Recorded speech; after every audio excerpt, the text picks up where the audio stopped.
हमारे माँ गुरु जी लोगों ने हमें बताया है कि हम अपनी जिंदगी में कुछ वैल्यू एडिशन का काम करें, जिससे हमारी जिंदगी आसान बने, जिससे हम अपनी जिंदगी में चार चांद लगा सकें, जिससे हम अपने गोल को, अपने टारगेट को अचीव कर सकें। जैसा हम सब लोगों का एक ही टारगेट है, एक ही गोल है कि हम सब लोगों को इस बिजनेस में डायमंड बनना है, हमें इस बिजनेस में आगे बढ़ना, तरक्की करनी है।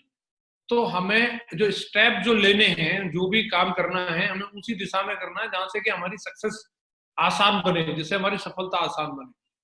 तो मैं ये कहूंगा कि अगर आप इस लॉकडाउन के टाइम में अगर आप ये चार चीजों के लिए एक एक स्टेप भी अगर आप ले लेते हैं, तो ये लॉकडाउन आपके लिए एक वरदान साबित हो सकता है। सबसे पहले आप अपने शरीर के लिए कोई आप एक स्टेप लीजिए, अपनी बॉडी को फिट करने के लिए। अगर आपका शरीर फिट है तो ही आप कुछ कर सकते हैं। दमदार मीटिंग भी अगर आपको करनी है और शरीर अगर आपका फिट नहीं है तो मीटिंग भी दमदार नहीं होती है, आवाज नहीं निकलती लोगों के गले में से।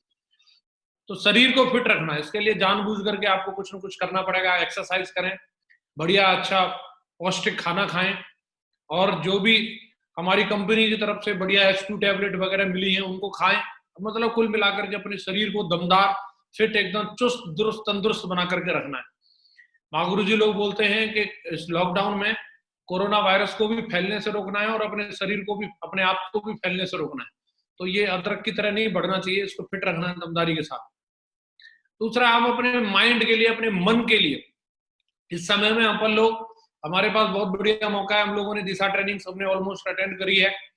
सारे लोगों ने सुदर्शन क्रिया के बारे में जाना, आर्ट ऑफ लिविंग में गए हैं।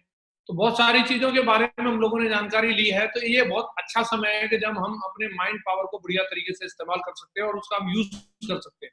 कोई भी काम करने के लिए प्रेजेंस ऑफ माइंड, हमारा जो मन लगा के किसी काम को करना, वो लोग बोलते भी हैं किसी काम में मेरा मन नहीं लग रहा, तो मन लगना या ना लगना, ये दोनों जो प्रेजेंस ऑफ माइंड की जो हम बात करते हैं, ये एकदम से नहीं होता। इसके लिए लगातार हमें प्रयास करने की जरूरत होती है। धीरे धीरे करके अगर हम कोशिश करेंगे तो फिर हमारा मन लगने लगेगा। तो आप मन को कैसे एकाग्र करना है, महागुरु जी लोग रिलैक्सेशन एक्सरसाइज करवाते हैं, योग निद्रा करवाते हैं। आप बहुत सारी और भी चीजें यूट्यूब पे पड़ी हैं, आप जिनके माध्यम से अपने मन को आप कैसे इस्तेमाल कर सकते हैं। गुरु जी ने पावर ऑफ माइंड की बहुत बढ़िया ऑडियो ट्रेनिंग भी बनाई है, आप उसको सुन सकते हैं। तो आप इसको आप अपने टारगेट के लिए इस्तेमाल करो, इसका जितना ज्यादा हम लोग कर सकते हैं। तीसरा, अपनी बुद्धि का, बुद्धि परमात्मा ने सबको बराबर दे करके भेजी है। कोई भी संसार में ऐसा आदमी नहीं है जिसको परमात्मा ने बुद्धि नहीं दी है। लेकिन कोई आदमी इसका उपयोग करता है, कोई आदमी उपयोग नहीं करता। जो आदमी इसका उपयोग करता है तो वो अपनी जिंदगी में डॉक्टर, इंजीनियर, एडवोकेट, साइंटिस्ट, वकील, जो बनना चाहता है बन जाता है। और जो प्रयोग नहीं करता वो जहां है वहीं रह जाता है। तो अपने सिस्टम में भी हमें रोजाना ऑडियो वीडियो मिल रही हैं, दमदार दमदार हम लोगों को कुछ न कुछ चीजें मिल रही हैं। तो अपनी बुद्धि का प्रयोग करना चाहिए कि ये लोगों ने अगर इतना बड़ा इतिहास लिखा, किसी भी लीडर ने अगर इतना बड़ा काम करके दिखाया है, तो थोड़ा बुद्धि लगाओ कि मैं ऐसी क्या गलती कर रहा हूँ, और अपनी बुद्धि को तेज करो। अगर बुद्धि अगर हमारी तीव्र रहेगी तो हमारे किसी भी काम को आसानी से किया जा सकता है। तो अच्छी अच्छी वीडियो सुन के, अच्छी अच्छी किताबें पढ़ के, ऑडियो सुन के आप अपनी बुद्धि को बढ़िया दमदार बना सकते हैं। चौथा जो हम इस लॉकडाउन में कर सकते हैं, अपने अहंकार को कम करने के लिए कोई स्टेप ले। ईगो अगर आदमी का बड़ा रहता है तो ये जो ढक्कन है ये बंद हो जाता है। मैं हमेशा बोलता हूं, बढ़ा हुआ पेट और बढ़ी हुई ईगो आदमी को गले मिलने में दिक्कत करती है। तो इन दोनों को कंट्रोल करके रखना है, पेट को भी कंट्रोल करके रखना है और ईगो को भी कंट्रोल करके रखना है। अलग अलग चीजों की ईगो आ जाती है, किसी को डिग्री की ईगो होती है, किसी को पोजीशन की ईगो होती है, किसी को पैसे की ईगो होती है, किसी भी चीज की ईगो, किसी को रंग रूप की ईगो आ जाती है।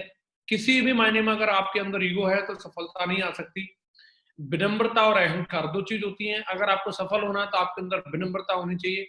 जहां विनम्रता होती है वहां अहंकार नहीं होता, और जहां अहंकार होता है वहां विनम्रता आ ही नहीं सकती। तो हमें विनम्र रहना है, पोलाइट रहना है, तभी हम लोग इस बिजनेस के अंदर सफल और कामयाब हो सकते हैं। तो अब आपको निर्णय लेना है, आप क्या करने वाले हैं। पराठे की प्रैक्टिस करने वाले हो, डोसा बनाना सीखोगे, नींद पूरी करोगे, या आप अपने इन चारों चीजों में से किन्हीं चीजों के लिए एक एक स्टेप लेकर के इस लॉकडाउन को अपने लिए एक वरदान साबित करोगे। जिंदगी आपकी है, फैसला आपको लेना है। आप चाहें तो इस लॉकडाउन में अपनी सफलता के लिए एक बढ़िया परफेक्ट प्लानिंग कर सकते हैं, जिससे आपकी सफलता में चार चांद लगे। मैं एक छोटा सा प्रेजेंटेशन यहाँ आप लोगों को दिखाता हूँ, जो सिस्टम का पार्ट है। स्टेप बाय स्टेप अगर हम लोग इन सब चीजों को समझते हैं और इन कामों को अगर हम लोग करने लग जाएंगे तो इस बिजनेस में हम लोग सफल हो जाएंगे। मैं जैसे समझ पा रहा हूँ, सफलता के लिए तो सबसे पहली जो चीज है, हमारे अंदर एक जबरदस्त इच्छा होनी चाहिए। दूसरी चीज हमारा नजरिया, तीसरी चीज योजना, चौथी चीज है एक्शन, पांचवी चीज पेशेंस है, और छठवीं चीज है व्यवहार। तो जब आप जीरो से शुरू करते हैं बिजनेस को, और वहां से लेकर के जहां तक भी आप जाने वाले हैं, डायमंड या वटेवर, जहां भी आप आगे लेवल तक जाने वाले हैं, तो आपको ये स्टेप बाय स्टेप इस बिजनेस को करना होता है, इनको व्यवहार में लाना होता है। तो मैं थोड़ी थोड़ी सी चर्चा इन सब चीजों के बारे में करना चाहूंगा। सबसे पहले मैं बात करता हूँ इच्छा के बारे में। आप अपनी जिंदगी में जहां कहीं पर भी हो, आप वहां से जब तक आगे बढ़ने की इच्छा नहीं रखोगे, तब तक आप अपनी जिंदगी में आगे नहीं जा सकते। समाज में अलग अलग वर्ग के लोग रहते हैं, अपर क्लास लोग भी रहते हैं, मीडियम क्लास लोग भी रहते हैं, लोअर क्लास लोग भी रहते हैं। आप कौन से क्लास में आते हो और आपको कौन से क्लास में रहना है, उस क्लास को बदलने की जब तक आपके अंदर से इच्छा नहीं आएगी, तब तक आपसे कोई उस क्लास को बदलवा नहीं सकता। आपकी इच्छा नहीं होगी कि मुझे अपनी गाड़ी को बदलना है, आपकी इच्छा नहीं होगी आपको अपने घर को बदलना है, आपकी इच्छा नहीं होगी कि आपको एक बढ़िया लाइफस्टाइल जीनी है, अपने परिवार को कुछ अच्छा देना है। आपका पड़ोसी आपके लिए सब कुछ नहीं करेगा। आपके अंदर से ये सब कुछ करने की इच्छा होनी चाहिए कि यस, मैं ये करना चाहता हूं, मैं ये पाना चाहता हूं, मुझे ये सब कुछ चाहिए। आपको हम यहाँ सिर्फ सफलता को दिखा सकते हैं, लेकिन सफलता आपको मिलेगी तभी जब आपके अंदर से इच्छा होगी। कंपनी तो BMW भी देती है, ऑडी भी देती है, मर्सिडीज, जगुआर, सब कुछ देती है, लेकिन आपकी इच्छा है या नहीं है, ये आपको सोचना है। संसार में सारी सफलता के सारे दरवाजे खुले हुए हैं। ये हमारे अंदर से इच्छा होनी चाहिए, हमारे अंदर से सफलता की भूख होनी चाहिए। जब हमारे अंदर से भूख होगी तभी हम इस बिजनेस के अंदर काम कर सकते हैं। बोला जाता है घोड़े को पानी दिखा सकते हैं, लेकिन उसे पिला नहीं सकते जब तक कि उसके अंदर से प्यास ना हो। तो आपको सफलता के लिए चाहत होनी चाहिए, आपकी बर्निंग डिजायर होनी चाहिए।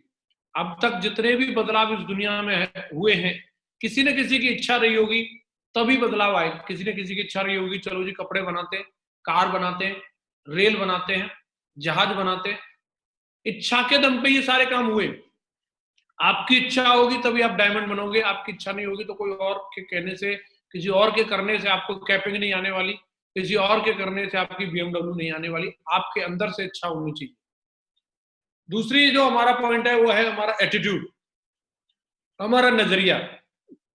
हम लोगों को बढ़िया दमदार प्लेटफॉर्म मिल जाता है, प्लेटफॉर्म मिलने के बाद हम उसके लिए एटीट्यूड किस तरीके का रखते हैं, ये सबसे बड़ी बात है। आज मैं अगर बात करूं, इंसान अपनी जिंदगी में परिस्थिति की वजह से सुखी दुखी नहीं होता, वो अपने नजरिए की वजह से सुखी दुखी होता है। एक उससे भी खतरनाक पोजीशन में कोई व्यक्ति हो सकता है, उससे भी ज्यादा मतलब कहेंगे खराब परिस्थिति में एक आदमी होगा, वो फिर भी अपने एटीट्यूड को पॉजिटिव रखता है। और कई लोगों के लिए परिस्थिति बहुत अच्छी होती है, फिर भी वो नेगेटिव सोचते हैं।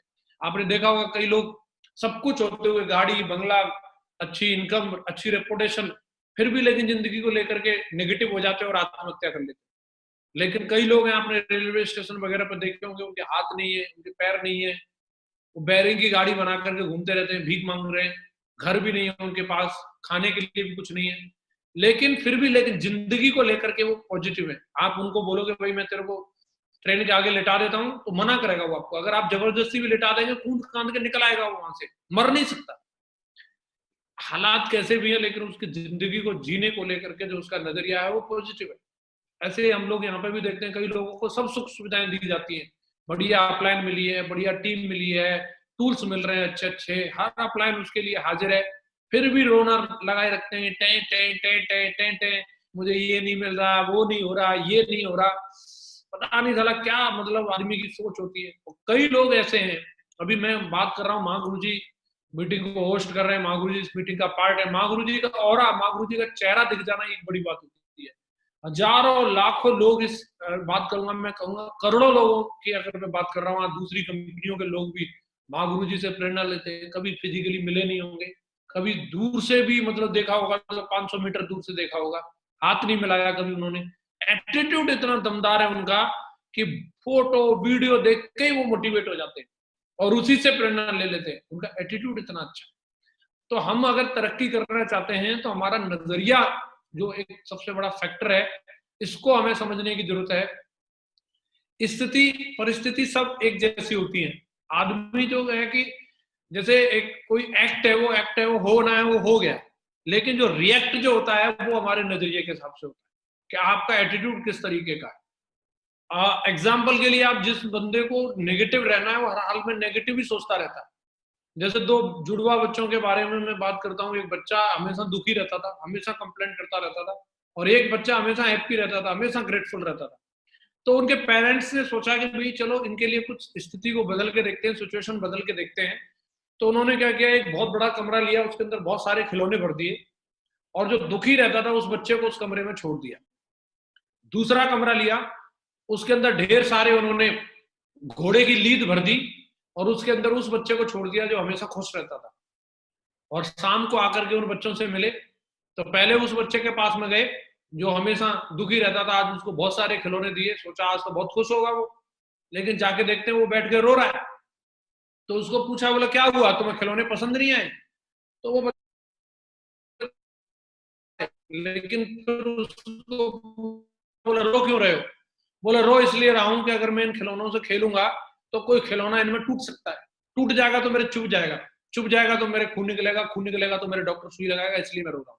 उसने अपना दुखी रहने का कारण ढूंढ लिया। अभी दूसरे बच्चे के पास गए जिसको घोड़े की लीद वाले कमरे में बंद किया था, और वहां पे देखते वो बंदा एकदम बढ़िया मस्त डांस कर रहा है, नाच रहा है, आज फट्टे चॉकलेट दे बल्ले बल्ले, एकदम मस्त। उसको पूछा भाई इतने एक्साइटेड क्यों हो रहे? तो बोला एक्साइटेड होने की तो बात है, इतनी सारी घोड़े की लीद है तो यहाँ नजदीक में कहीं अस्तबल होगा, और मुझे उस अस्तबल में आपके साथ घूमने के लिए चलना है, मुझे उन घोड़ों के साथ में खेलना है जहां से आप ये लेकर के आए हैं। और उसने अपना खुश होने का कारण ढूंढ लिया। तो मेरा कहने का मतलब ये है कि परिस्थिति में कुछ भी नहीं रखा, जो भी है हमारे नजरिए में रखा है। एक आदमी के पास पैसा नहीं है, वो इसीलिए काम नहीं करना चाह रहा, और एक बंदा सोचता है पैसा नहीं है इसी के लिए तो काम करना है। एक व्यक्ति बोलता है कि मेरे को सम्मान नहीं मिला, मैं काम नहीं करूंगा, और एक बोलता है कि साला जब तक मेरे नाम के टैग नहीं लगने लग जाएंगे मैं तब तक काम करूंगा। एक बंदे को अगर एक फूल माला में अगर 2 फूल कम रह गए, छोटी मिल गई माला, बुक्के थोड़ा छोटा रह गया, इसी बात पे नेगेटिव हो जाएगा, साहब मेरी तो माला छोटी रह गई।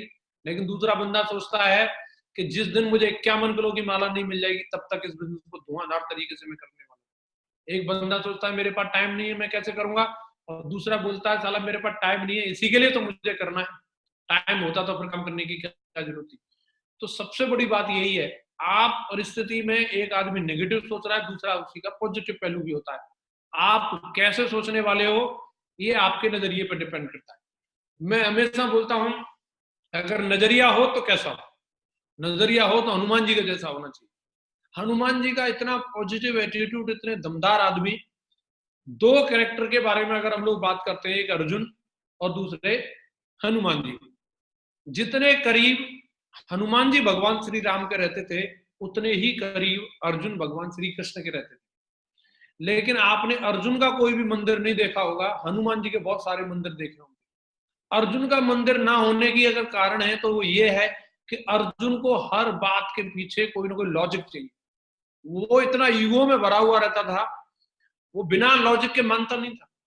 वो भगवान से भी मिला, भगवान श्री कृष्ण जिस समय अर्जुन से मिले उस समय बिल्कुल पूरी फॉर्म में थे, कंस को मार चुके थे, जरासंध को मार चुके थे, और एकदम पूरे यूपी में तो उनका डंका बोल रहा था, मथुरा वृंदावन सब उन्होंने नाप रखा था, पूरी सेना वेना सब दमदार थी। फिर भी लेकिन उसको समझाना पड़ता था, फिर भी लॉजिक देने पड़ते थे। और हनुमान जी को अगर आप देखेंगे, हनुमान जी जब भगवान श्री राम से मिले, न उन पर सेना थी, न उन पर रथ था, न उनके पास में राजपाट था, वन में भटक रहे थे, रो रहे थे, परेशान थे, फिर भी लेकिन उन्होंने पहचान लिया ये प्रभु है, ये भगवान है, और उन्होंने उनकी भक्ति करी। तो आदमी, एक परख होती है, एटीट्यूड के कारण व्यक्ति को समझ में आ जाती है, उसको प्रूफ की जरूरत नहीं है। अगर आप देखेंगे, यही वजह है कि आज भगवान श्री राम से भी ज्यादा हनुमान जी के मंदिर है। तो उन्होंने हमेशा भगवान की आज्ञा का पालन किया, कभी भी लॉजिक नहीं लगाया कि ये क्यों करना है, कैसे करना है, मुझे ही क्यों करना है। अगर आप इस बिजनेस में सफल और कामयाब होना चाहते हैं, जिस दिन आपने अपना नजरिया हनुमान जी की तरह कर लिया, बस जो आज्ञा प्रभु वाला अगर आपका एटीट्यूड आ गया, उस दिन के बाद आपकी कामयाबी को कोई रोक नहीं सकता। आपका नजरिया पॉजिटिव रहना चाहिए। जितना पॉजिटिव एटीट्यूड होगा उतनी बड़ी सफलता आपको मिलने वाली है। आपकी परिस्थिति कैसी भी हो, लेकिन मैं कहूंगा आप हमेशा पॉजिटिव सोचिए। तीसरी पॉइंट है हमारी प्लानिंग। बोला जाता है if you fail to plan you plan to fail. अगर आप योजना बनाने में विफल रहते हैं तो आप विफल रहने की योजना बनाते हैं। कई लोग सोचते हैं बिना प्लानिंग के कुछ तो कर ही लूंगा। बिना प्लानिंग के आप फेल हो सकते हैं और कुछ भी नहीं। आपने मान लो कोई खेत तैयार किया, जोत के तैयार किया, आप अगर उसके अंदर कोई फसल नहीं बोएंगे तो अपने आप कुछ नहीं होने वाला, खरपतवार हो सकती है। ऐसा नहीं है कि बिना आपके बोए और उसके अंदर गेहूं उग जाए या कुछ और उग जाए, आपको जानबूझ करके करना होता है। तो मैंने बहुत सारे लोगों को देखा है, वो सोचते हैं कि मेरे पास जब बड़ी टीम होगी तब मैं प्लानिंग करूंगा। लेकिन हमने देखा शुरू से महागुरु जी लोगों को देखा, 5 की टीम हो, 10 की टीम हो, लीडर कितने भी हो, लेकिन उन्हीं को लेकर के प्लानिंग बनाई। चाहे साइबर कैफे में बैठ के बात करी हो, चाहे कभी पार्क में बैठ के बात करी हो, चाहे कभी किसी के ट्यूशन रूम में बैठ करके बात करी हो, प्लानिंग बनाई, दमदार प्लानिंग बनाई। जितने हैं उतने के लिए प्लानिंग करें, फिर जब आगे ज्यादा आएंगे तो ज्यादा के लिए प्लानिंग करेंगे। कई लोग ज्यादा का इंतजार करते हैं, मेरे पास जब एकदम से 10,000 की टीम हो जाएगी तब मैं प्लानिंग करूंगा। तब तुम क्या प्लानिंग करोगे जब टीम ही तुम्हारी प्लानिंग कर लेगी। तो आपको एक परफेक्ट प्लानिंग बना करके रखना बहुत जरूरी है। मैंने यहाँ प्लानिंग में वैसे बेसिकली हर व्यक्ति को इंडिविजुअली, ये हमारी व्यक्तिगत जिम्मेदारी है कि 2 चीज की प्लानिंग तो हर नए से नए व्यक्ति को करनी चाहिए। सबसे पहली चीज इस बिजनेस को बिल्ड करने की वजह, वो प्लानिंग करो आप जिस वजह से इस बिजनेस में आए। वो 1 वजह भी हो सकती है, 2 वजह भी हो सकती है, 10 वजह भी हो सकती है, और सबकी अपनी अलग अलग वजह होती है। महागुरु जी माधव सर की अपनी वजह अलग है, महागुरु जी सत्यप्रकाश सर की वजह अलग है, राजकुमार सर की अलग है, महेश जी की अलग है, मेरी अलग है।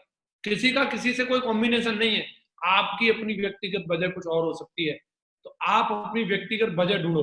एक वजह भी हो सकती है, छोटी भी हो सकती है, बड़ी भी हो सकती है, लेकिन आपके पास वो वजह होनी चाहिए। कई लोगों के पास कोई वजह नहीं होती और बिजनेस से वो कभी भी चले जाते हैं। और वजह जितनी दमदार होगी उतनी बड़ी समस्याएं आप इस बिजनेस में झेलने के लिए, मुसीबतों का सामना करने के लिए आप रेडी रहेंगे। तो मैं कहूंगा कि आप एक बढ़िया अपने गोल सेटिंग करें, अपने भविष्य की प्लानिंग करें। सेकंड में बोलूंगा लिस्ट। इस बिजनेस में 90% लोग टैलेंट की कमी की वजह से नाकामयाब नहीं होते, बल्कि लिस्ट ना बनाने की वजह से नाकामयाब होते। छोटा सा काम है बट लेकिन इसमें सफलता का सीक्रेट छुपा हुआ है।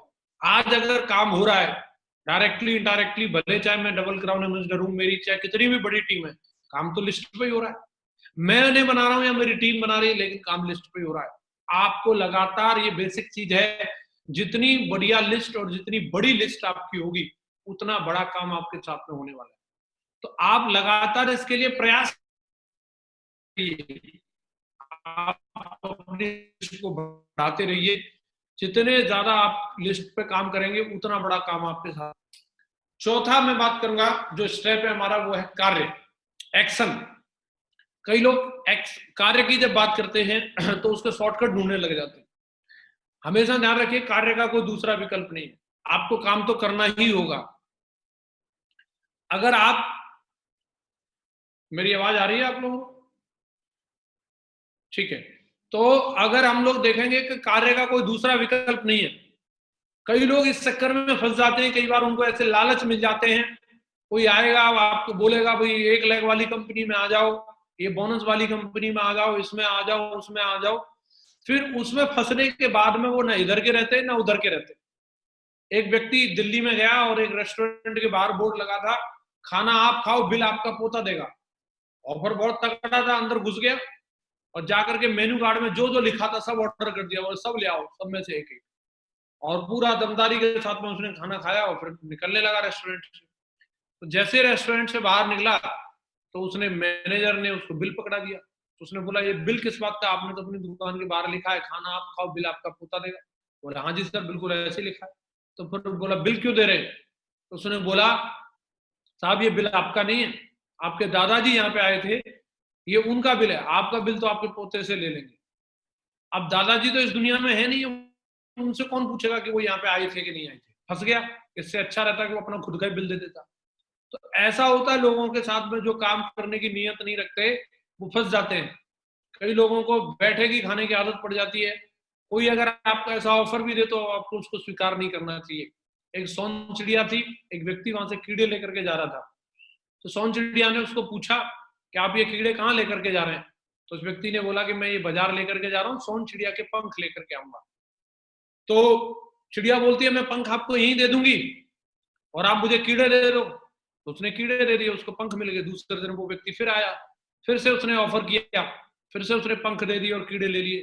तो चिड़िया का कर्तव्य है कि वो अपने पंखों से उड़ के जाए, कीड़े ढूंढे और खाए, लेकिन चिड़िया अपने कर्तव्य को भूल गई और बैठ करके कीड़े खाने लगी और उसके बदले पंख दे रही थी।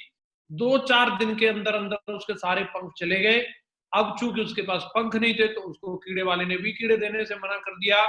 चूंकि उसके पास पंख नहीं थे इसलिए वो उड़ने के भी काबिल नहीं रही और उसकी जान चली गई। तो परमात्मा ने आपके अंदर हुनर दिया है, काबिलियत दी है मेहनत करने की। आप कभी भी फोकट के चक्कर में ना रहें। आप हमेशा अपने परिश्रम पे भरोसा करें, अपनी मेहनत पे भरोसा करें कि मैं काम करने के लिए पैदा हुआ हूं, मैं काम करके दिखाऊंगा। तो संसार में हमेशा ध्यान रखिए, पशु पक्षियों को भी मेहनत करनी होती है और आपके लिए भी मैं यही कहूंगा, काम तो करना ही पड़ेगा। काम भी करने के अपने अलग अलग तरीके होते हैं। 2 तरीके से काम किया जाता है, एक मजबूरी में होता है और एक खुशी के लिए होता है। जैसे एग्जाम्पल के लिए अगर हम बात करें, एक व्यक्ति गोल्ड मेडल के लिए दौड़ रहा है और एक व्यक्ति कुत्ते से बचने के लिए दौड़ रहा है। दौड़ तो दोनों ही रहे, जो गोल्ड मेडल के लिए दौड़ रहा है वो भी दौड़ रहा है और जो कुत्ते से बचने के लिए दौड़ रहा है दौड़ तो वो भी रहा है, लेकिन जो गोल्ड मेडल के लिए दौड़ रहा है वो खुशी से दौड़ रहा है और जो कुत्ते से बचने के लिए दौड़ रहा है वो खुशी से नहीं, मजबूरी में दौड़ रहा है। तो आप अपने आप से सवाल करो, आप जो भी काम कर रहे हो सेफ शॉप के अलावा, क्या वो काम आप खुशी से कर रहे हो?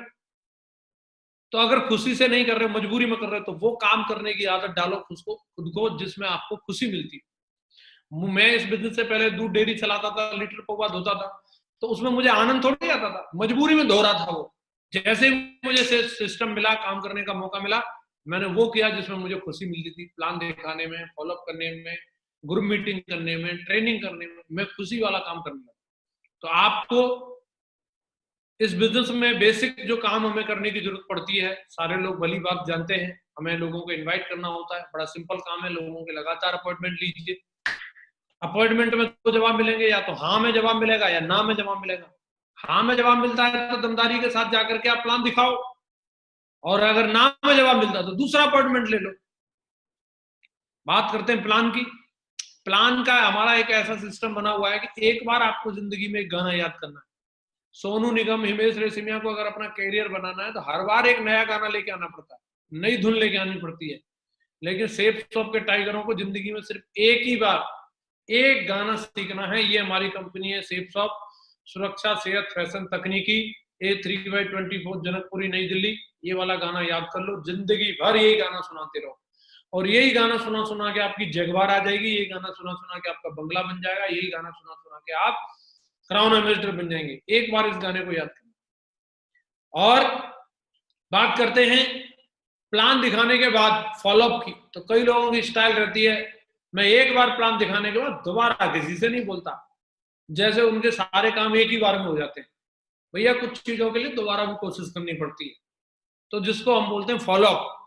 फॉलोअप के लिए लोग बोलते हैं साहब फॉलोअप कब तक करना चाहिए। मेरा मानना है कि व्यक्ति को प्लान दिखाने के बाद जब तक फॉलोअप करना चाहिए जब तक व्यक्ति जुड़ न जाए, या नहीं तो वो व्यक्ति मर न जाए, तब तक फॉलोअप जारी रखो। हमारा जाता क्या है, जहां मिल जाए फॉलोअप करो। मैंने तो आज से 10 साल पहले भी अगर किसी को प्लान दिखाया था और अगर आज भी वो व्यक्ति मुझे मिल जाता, मेरा फॉलोअप शुरू हो जाता। आज भी मैं बोलता हूं आजा, भगवत गीता आ गई है, अभी आजा, साइकिल लेके आजा, नौनी ले ले नौनी। तो मेरा फॉलोअप तो अभी भी जारी रहता है और आपको भी यही अपनाना है, फॉलोअप दमदारी के साथ में जारी रखना है। अगला पॉइंट है हमारा 100% यूजर बनिए। 100% उपभोक्ता कंपनी के जो प्रोडक्ट हमारी सेफ शॉप कंपनी बनाती है वो प्रोडक्ट हमें अपनी कंपनी का ही इस्तेमाल करना है। जब 100% यूजर की बात आती है तो सबसे पहले तो खुद को कन्विंस करना पड़ेगा। और खुद को समझाने की अगर मैं बात करूं, अगर आपके सपने हैं, आप यहां से गाड़ी चाहते हैं, बंगला चाहते हैं, आप चाहते हैं विदेश यात्रा, और प्रोडक्ट यूज करेंगे आप पतंजलि के, हिंदुस्तान लीवर के, तो जब आपको सपने सेफ शॉप से पूरे करने हैं तो प्रोडक्ट भी सेफ शॉप के यूज करने होंगे। आपका टारगेट होना चाहिए, अगर आपका महीने का खर्चा 10,000 का है तो आप सेफ शॉप से 8,000 का सामान मंगा सकते हैं, 7,000 का मंगा सकते हैं, महीने का 6,000 मंगा सकते हैं। मैक्सिमम से मैक्सिमम जो प्रोडक्ट हमारी कंपनी बनाती है, आजकल तो हर चीज हमारी कंपनी बना रही है, मच्छर के तेल से लेकर के हर चीज आज हमारी कंपनी के पास में आ गई है, आपको धुआंधार यूज करना चाहिए। दूसरा, हमें कन्विंस करना पड़ेगा अपने घर वालों को। जैसे मैं कंपनी के प्रोडक्ट लेके आया, शैम्पू लेके आया, सबसे पहले हमारी धर्मपत्नी जी विरोध में आ गई। पता नहीं ये शैम्पू कैसा होगा, कहीं बाल तो नहीं खराब हो जाएंगे, और पता नहीं मैं नहीं यूज करूंगी ये वाला, मैं तो अपना वाला ही यूज करूंगी। तो मैंने मैडम को समझाया, मैडम इस वाले शैम्पू में से ज्वेलरी निकलती है, ज्वेलरी में ये वाले शैम्पू में से विदेश यात्रा निकलती है, ये वाले शैम्पू में से BMW निकलती है, अच्छे अच्छे कपड़े निकलते हैं। तब मैडम को समझ में आ गया, बोला अच्छा, तब तो फिर आज के बाद यही वाला यूज होगा। मैडम खुशी खुशी उसी को यूज करती है। तो आपको अपने आप को और अपने घर वालों को कन्विंस करना है प्रोडक्ट यूज करने के लिए। किसी को गिफ्ट भी करना है, 100-200 रुपए का भी गिफ्ट करना है, तो आप अपनी कंपनी के प्रोडक्ट गिफ्ट करो। साबुन ही दे दो, किसी को पेस्ट दे दो, सस्ते से सस्ते प्रोडक्ट हमारे पास है, महंगे से महंगे हैं। आप अपनी कंपनी का ही प्रोडक्ट दूसरे लोगों को तोहफे में दीजिए। आपको एक्शन लेना है। हाँ तो लगातार आपको ये बेसिक जो हमारे काम है, इनको आपको प्यार करना है, लगातार इन कामों को करते रहने की आदत बनानी है। अगला हमारा स्टेप है पेशेंस, धैर्य। अगर आप इस बिजनेस में बड़ा काम करना चाहते हैं, बड़ी तरक्की करना चाहते हैं, तो किसी को भी मालूम नहीं है आपकी डायमंड डेट क्या है। मेरे को भी मालूम नहीं है, आपके अपलाइन को भी मालूम नहीं है, स्वयं डायरेक्टर्स को भी मालूम नहीं है आपकी डायमंड डेट क्या है। ये आप ही को मालूम है। आपकी मेहनत तय करेगी आपकी डायमंड डेट क्या होगी। आपका परिश्रम तय करेगा कि आपकी डायमंड डेट क्या होगी। आप जब मछली पकड़ने के लिए समुद्र के किनारे जाते हैं, तो आप ऐसा नहीं है कि वहां पे गए, बोले 5 मिनट में 10 मछली बाहर आ जाओ और मैं थोड़ा जल्दी में हूं, ऐसा नहीं हो सकता। आपको हो सकता है वहां आधा घंटा इंतजार करना पड़े, 1 घंटा इंतजार करना पड़े। तो ऐसे इस बिजनेस में भी होता है। मैं अगर अपने शुरुआत की बात करूं, तो मैंने बिजनेस को जब ज्वाइन किया, शुरू के 3.5-4 साल तक तो मुझे इस बिजनेस में कोई सफलता मिली नहीं।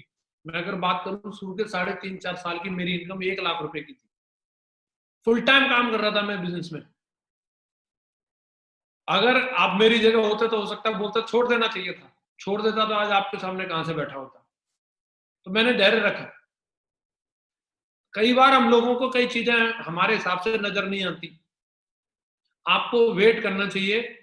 समय, स्थिति बदलने में थोड़ा एक समय लगता है। आप नए जूते लेके आते हैं, कई बार वो नए जूते भी हमें काटने लग जाते हैं। तो ऐसा नहीं है वो जूते फेंक देते हैं, हम पहनते रहते हैं उनको, और पहनने पहनने के बाद में वो हमारे पैर की शेप ले लेते हैं, फिर उन्हीं जूतों में हमें आनंद आने लगता है। सेम इसी तरीके से इस बिजनेस के अंदर भी आपको अभी शुरुआत में अनकंफर्ट लग सकता है, लेकिन आप पेशेंस रखिए, कुछ दिन बाद आप बिजनेस में फिट हो जाएंगे और आपको आनंद आने लगेगा। तो ये जरूरी है कि आप एक धैर्य रखें। हम सब लोग इस प्रकृति का हिस्सा हैं, कोई भी व्यक्ति प्रकृति से बाहर नहीं है। प्रकृति में हम जो बोते हैं हम वो काटते हैं, प्रकृति का नियम है, बट लेकिन एक समय पर काटते हैं। अगर हमने गेहूं बोया है तो ऐसा नहीं आज गेहूं बोया और 10 दिन बाद काट लेंगे। 90 दिन की टाइमिंग होती है, तो 90 दिन इंतजार करना पड़ेगा। अगर आप 60 दिन में भी काटने के लिए पहुंच गए, तो आपके हाथ में घास लगेगी, गेहूं नहीं मिलेंगे। तो आपको जिस चीज के लिए जितना समय चाहिए, उतना समय उस चीज को देना ही होगा, तभी आपको सफलता मिलेगी। तो पेशेंस जरूरी है। आपको मैं एक ही बात बोलूंगा, आज तक जितने लोगों को आप सेलिब्रिटी के रूप में, सक्सेसफुल लोगों के रूप में देखते हैं, तो उन्होंने कोई टाइम फिक्स करके उस कैरियर को शुरू नहीं किया। कि साहब अगर मान लो कि आप अरिजीत सिंह को देखेंगे तो बोलेंगे कि साहब उन्होंने आए इंडस्ट्री में तो उन्होंने बोला 5 साल तक अगर एल्बम मिली तो ठीक है, नहीं तो फिर मैं कुछ और करूंगा। मैंने उनका डॉक्यूमेंट्री देखा तो कितने सारे जो लाइव सिंगिंग प्रोग्राम है, जिनमें से उनको रिजेक्ट किया गया, उनको निकाला गया, सारे गामा हो और पता नहीं कौन कौन से सारे प्रोग्रामों में से उनको रिजेक्ट किया गया। उन्होंने लगातार प्रैक्टिस करी, मुझे सिंगिंग में कैरियर बनाना। और आप देखिए आज वो इंडस्ट्री के सबसे बड़े सिंगर है। बड़े बड़े लिरिक्स राइटर्स, बड़े बड़े म्यूजिक कंपनियां लाइन में खड़ी रहती हैं कि आज हमारे गाने को अरिजीत सिंह गा दे। अगर उनके अंदर पेशेंस नहीं होता तो आज वो यहाँ नहीं होते।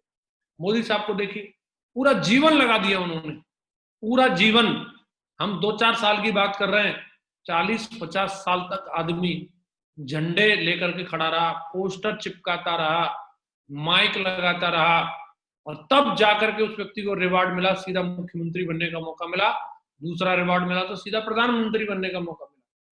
तो जितना आप, अब कभी कई लोग सोचते हैं कि साहब मेरे को इतना संघर्ष क्यों करना पड़ रहा है, तो सपने भी तो छोटे नहीं है, इम्तिहान भी तो उसी के हिसाब से होगा जितने बड़े आपके सपने हैं। रिवार्ड आपको बड़ा चाहिए तो कीमत भी बड़ी चुकानी पड़ेगी। ये बिजनेस डायमंड बनने का है, चपरासी बनने का धंधा नहीं है। तो कीमत बड़ी चुकाने के लिए तैयार हो जाओ। आप सेंसा वाली जिंदगी जी रहे हैं। आज आप हमारे किसी भी डायमंड को देखिए, किसी भी आप लीडर को देखिए, वो जहां रहता है अपने आजू बाजू में उसका नाम है। महेश जी को देखिए, अपनी कॉलोनी के सेठ हैं, वो पूरा एकदम जलवा है। तो जो भी लीडर है, आप किसी भी लीडर का नाम ले लीजिए, उन्होंने अपने आप में उन्होंने नाम रोशन किया है। तो कीमत भी उसी तरीके की आपको चुकानी होगी, उसके लिए आपको तैयार रहना है। इंसान को जीवन में धैर्य रखना पड़ता है एक संपूर्ण व्यक्ति बनने के लिए। जैसे कि बीज को भी मिट्टी में दबना पड़ता है एक विशाल वृक्ष बनने के लिए। तो एक बीज अगर मिट्टी में नहीं दबेगा तो वो विशाल वृक्ष नहीं बन सकता। इसलिए आपको पेशेंस तो रखना ही है। छठवां स्टेप है हमारा रिलेशन, रिश्ते, हमारा व्यवहार। अगर मैं बात करता हूं रिलेशन की, तो रिलेशन हमारे अपलाइन के साथ, रिलेशन हमारे डाउनलाइन के साथ, रिलेशन हमारे कोलाइन के साथ, हर जगह हमारे रिश्ते दमदार होने चाहिए। अपलाइन के लिए हम हमेशा बोलते हैं, अपलाइन के लिए आप असेट बनो, लायबिलिटी नहीं।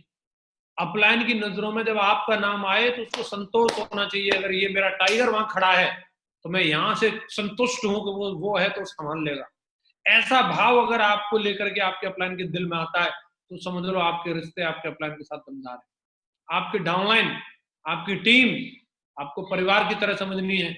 कई लोग होंगे जो आपसे टेढ़े चलेंगे, कई लोग होंगे जो आपसे नमस्कार नहीं करेंगे, कई लोग होंगे जो आपका फोन नहीं उठाएंगे, लेकिन उनके लिए आपको व्यवहार ऐसा करना है जैसे चार बच्चे होते हैं, कोई एक नटखट बच्चा भी होता है। आप उसको बोलोगे बेटा उद्यम नहीं करना, वो पक्का करेगा। आप बोलोगे बेटा ये सामान मत गिराना, वो 100% गिराएगा। फिर भी लेकिन उस बच्चे को हम घर से बाहर नहीं भेजते, बच्चे को भी घर में रखते हैं, उसको भी खाना कपड़ा सब कुछ देते हैं। ऐसे हमारी टीम में भी कुछ लोग होते हैं, वो नटखट होते हैं।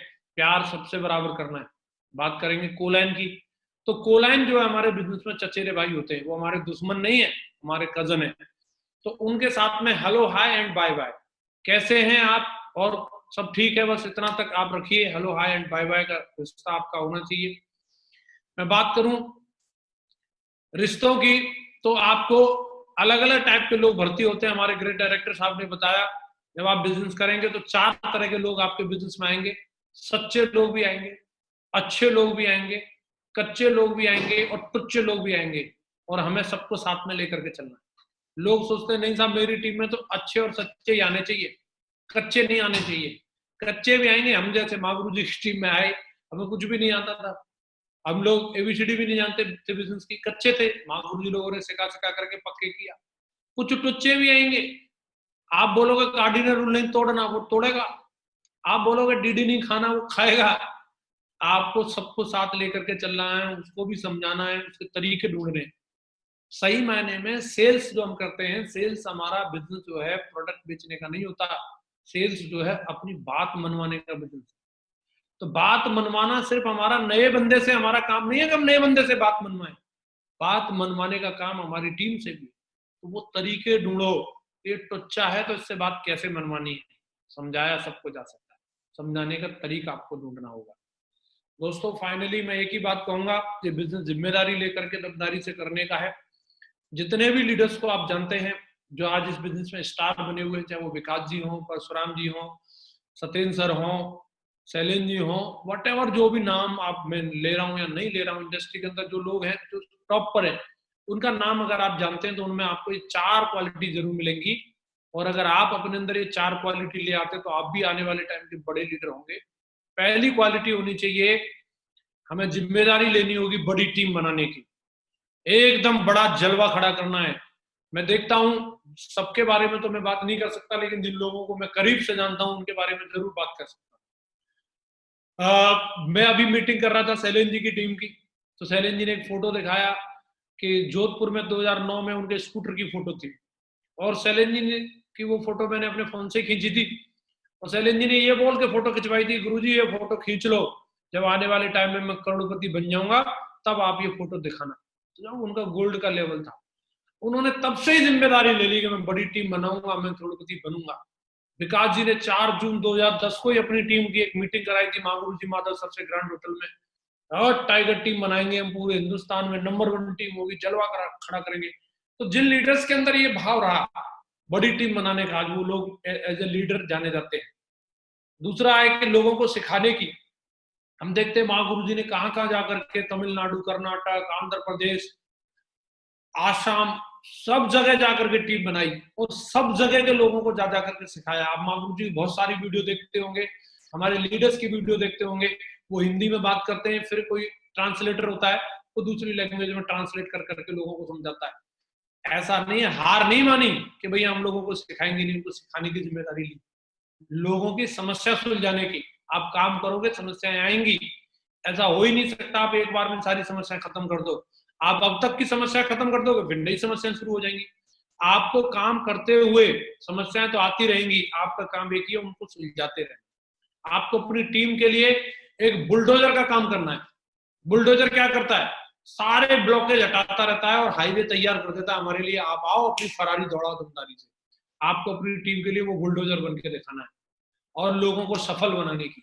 अपने लेफ्ट राइट वाली आईडी को गोद ले लो, 2 आईडी गोद ले लो, एक लेफ्ट में और एक राइट में, और आपका संकल्प होना चाहिए लेफ्ट वाली आईडी और राइट वाली आईडी पर डायमंड नहीं आया साला मेरी पूछों का सवाल है, मेरी इज्जत का सवाल है। अगर इस पर कैपिंग नहीं आई, मेरा नाम नहीं है अगर मुझे लेफ्ट और राइट वाली आईडी पे कैपिंग ना ला के दिखाई। आप अगर ये जिम्मेदारी ले लेते तो आपकी कैपिंग तो कब की आ चुकी हो, आपके आईडी पे तो डायमंडशिप कब के हो चुके होंगे। आप सिर्फ खोल के देखना है, लेफ्ट राइट वाली आईडी को खोल के देखो, उसका चेक देखो, आपका चेक तो दमदार क्रेडिट हो रहा होगा, भरोसा करो आप इस बात का। फाइनली मैं यही कहूंगा, एक जिम्मेदार व्यक्ति जो जानता नहीं है कोई फर्क नहीं पड़ता, लेकिन जो जिम्मेदारी लेता है उसे संसार की सारी शक्तियां आशीर्वाद देती हैं। आप जिम्मेदारी लेकर के आप आगे बढ़ो, संसार की सारी शक्तियां आपको आशीर्वाद देने वाली हैं। जो नहीं आता आपको आ जाएगा, आपको लोग नहीं है आपको लोग भी मिल जाएंगे, आपको वो सारे के सारे सोर्स मिल जाएंगे। बस आप जिम्मेदारी लेकर के आपको आगे बढ़ने का संकल्प होना चाहिए। मैं एक ही चीज कहूंगा, जिम्मेदारी छोटी या बड़ी नहीं होती, आपको जो जिम्मेदारी मिली है वो दिल से निभाइए। एक जंगल में आग लग गई, सारे जानवर भाग रहे थे, हाथी भी भाग रहा था, शेर भी भाग रहा था, कुत्ते बिल्ली सब भाग रहे थे। एक छोटी सी चिड़िया थी, वो अपनी चोंच में नदी में से पानी लेके आती और आके आग में डालती, बार बार नदी में जाती, वहां से चोंच में पानी लाती, आकर के आग में डालती। तो एक बंदर ने उसको पूछा, क्या तेरी इस चोंच के पानी से आग बुझ जाएगी? तो चिड़िया बोलती है, मैं जानती हूँ मेरी चोंच के पानी से आग नहीं बुझेगी, लेकिन बंदर मामा एक बात ध्यान रखना, जब भी इस जंगल का इतिहास लिखा जाएगा तो तुम्हारा नाम तमाशा देखने वालों में होगा और मेरा नाम आग बुझाने वालों में होगा। फर्क इससे नहीं पड़ता आप कितना कर पाते हो, फर्क इससे पड़ता है आप कर क्या रहे हो, कर रहे हो या नहीं कर रहे हो। आप तमाशा देख रहे हो, आग लगाने का कारण बन रहे हो, या आग बुझाने का कारण बन रहे हो, आपको ये देखना। आप जिम्मेदारी लीजिए 5 चीजों की। सबसे पहली जिम्मेदारी लीजिए अपनी पुरानी गलतियों से सीखने की। अगर गलतियां हम करेंगे तो सबक हमें ही लेना है, पड़ोसी नहीं सीखेगा। जिम्मेदारी लेनी होगी खुद को अच्छी आदत डालने की, किताब पढ़ने की हो, वीडियो सुनने की हो, योगा करने की हो, अपलाइन डाउनलाइन को कॉल करने की हो, ये आदत आपको खुद से डालनी होगी। जिम्मेदारी लेनी होगी अपने टैलेंट को बढ़ाने की। आपको कोई चीज नहीं आती, अपनी योग्यता को डेवलप करना है। मुझे नहीं आता था लैपटॉप चलाना, मुझे नहीं आता था आईफोन चलाना, तो ये मेरी जिम्मेदारी थी, ये मेरा पड़ोसी नहीं करेगा ये काम मेरे लिए, ये मुझे व्यक्तिगत रूप से सीखना पड़ेगा। जिम्मेदारी लेनी होगी अपने जीवन की, अपने खर्चे खुद से चलाने की, अपने स्वयं के पैरों पर खड़े होने की। और 5वीं और सबसे जरूरी बात, खुद को खुश रखने की। हमारी खुश रखने की जिम्मेदारी हमारी स्वयं की है, कपिल शर्मा की नहीं है तो तू जोक सुना और मैं खुश रहूंगा। आपको खुश रहना है, आप व्यक्तिगत रूप से वो कारण ढूंढिए कि कैसे आप खुश रह सकते हैं। वो रिमोट कंट्रोल आप अपने खुद के हाथ में रखिए, ऐसा मैं आप लोगों को मैसेज देना चाहता हूँ। फाइनली एक ही बात बोलूंगा मैं, 4 स्तंभ हमने नेटवर्क मार्केटिंग के सुने हैं। पहला कंपनी, दूसरा सिस्टम, तीसरा अपलाइन, चौथा आप खुद। तो इस समय में, इस लॉकडाउन में कंपनी पूरी तरीके से फॉर्म में है। आप देखेंगे रोजाना 1000 डायमंड्स की मीटिंग हमारी कंपनी कर रही है, रोजाना हमारे डायरेक्टर्स हमारे बीच में आ रहे हैं और हम लोगों से बातचीत कर रहे हैं। सिस्टम पूरी तरीके से दमदारी के साथ में लगा हुआ है, फेसबुक से यूट्यूब से हमारे पास तक पहुंचने की कोशिश कर रहा है। अपलाइन हमारे पूरी तरीके से, मैं देख रहा हूं जो नॉर्मल दिनों में मेहनत नहीं करते थे उससे ज्यादा मेहनत अब कर रहे हैं। चौथा स्तंभ आप खुद हैं। आपसे जानना चाहता हूं, आप तैयार हैं इतिहास बनाने के लिए? आप में जोश है, आप में जुनून है, आप मीटर तानने के लिए तैयार हैं? तो आपको निकल के आना है अपनी जगह से, बढ़िया दमदारी के साथ इतिहास बनाना है। ऐसी मेरी शुभकामनाएं। मैं यही कहूंगा, इस लॉकडाउन में स्वस्थ रहो, मस्त रहो और व्यस्त रहो, इतिहास बनाओ। बहुत बहुत धन्यवाद आपका, बहुत बहुत धन्यवाद ग्रेट महागुरु जी श्री माधव सर का, मुझे बोलने का मौका दिया। बहुत बहुत धन्यवाद आप सभी लीडर्स का।